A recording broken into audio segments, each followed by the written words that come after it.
This is part of the show where you can ask your burning questions to our leading experts. I'm very fortunate to have here today Dr. Surinder Handel and Mr. Dirk Kramer. Right, Surinder, we're going to start with you. Now, you wrote a very interesting article in the Ultimate Beauty Guide about lifestyle and dentistry. It's more than going to the dentist, isn't it? Yeah, I mean, from my perspective, I've always believed in total well-being. And when people talk about well-being, there's so many factors one has to consider. But if you look at the definition of well-being, nobody can actually identify it. But for myself, personally, I feel well-being is about one being comfortable, one being healthy, and one being happy. Because let's be honest, you know, we all do get worried about going to the dentist, but you have a different philosophy on that. You change people's perceptions on that. No, we try to. I mean, it's one of those appointments in everyone's diary that nobody's ever in a hurry to get to. That's the first thing, yeah? So you've already got the tough start.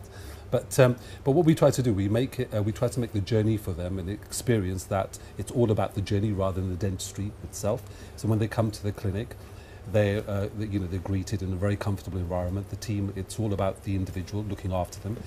And I think from our point of view, we get the best out of the client or the patient when they're most comfortable and they're at ease. So from my point of view is, how can you ever heal somebody in an environment that isn't suited towards it? So the first thing we actually believed in is creating the right environment where they actually feel comfortable and they can feel relaxed and they can open up and share their thoughts and their views and their concerns. Because so many times you walk into a dental clinic and I suppose we'd all agree on this, and you can smell the drills, you smell the products. But in terms of, I mean, you've got some very nice medi spas almost. They're like medi spas, aren't they? Yeah. I mean, my belief was, like, when I was younger, growing up, you'd have a range of restaurants or hotels you could go to, and you'd go to different places depending on your desires. And I actually thought, why can't we create a clinic of such standard as well? Because it's all about choice as well.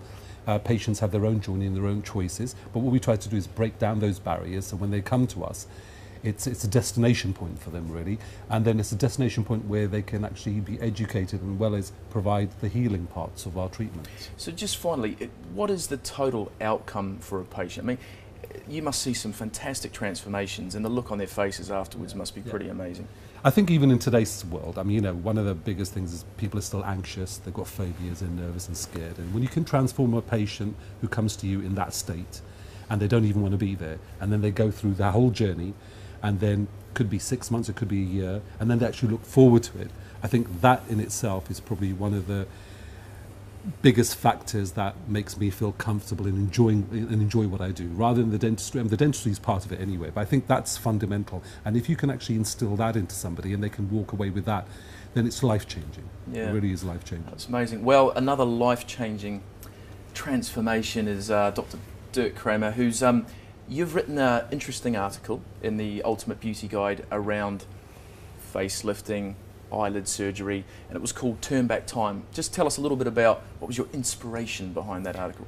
Well, the inspiration was to explain the readers what my patients want in the end. They come for facial rejuvenation, means a facelift, and we talk about an upper eyelid lift, lower eyelid lift, and the biggest fear is always to look different after these procedures. And I think the approach of most surgeons is still wrong. They want to create wrinkle-free faces at all means, instead of really look behind the aging process. What makes us look old? Why do we have jowls?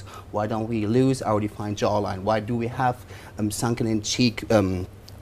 And if we look and understand the physiology of aging, and we can restore the useful anatomy of the face and make the people look exactly the way they look just 5, 10 or even 15 years younger. Now I've got a couple of questions here for you from social media, and one of them is from Anne from Hackney, and she says, I want a facelift that leaves some wrinkles and movement. Is that possible?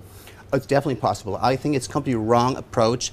Surgeons who want to erase what I said, each wrinkle, each movement of the face. This is not the goal. We want to look exactly the way we look, just by what I said 8 years ago, 10 years ago, or the goal should be that people say, well, she's 50, but she looked damn good. This is it. And over pulling the skin is completely wrong. It's again creating this wind tunnel look effect, which people are really afraid of. And the way I do my facelift, I create exactly just a younger and fresher patient, but it looks exactly the way the patient and the case studies you gave in the guide, I mean, just showcase that really, really well. I mean, there are lots of case studies I showed regarding upper eyelid, and it's easier to show because a lot of my patients don't really show the whole face because they get away with it, having a facelift, and nobody realized they had a facelift. So posting their face, showing them before, after, I can understand that they're saying... It's because you treat such high-profile exactly, the high profile. And the thing is, this is the turn back time lift means we turn back what time did. That's what the TBT stands for. A lot of people think TBT, turn back time, says, oh, he makes me look younger. Well, I do that. But the philosophy behind the turn back time lift means that we analyze what makes us look older and we turn back what time did to our faces, and we do. And if we reverse what time did to our face, we exactly have our natural look, just younger.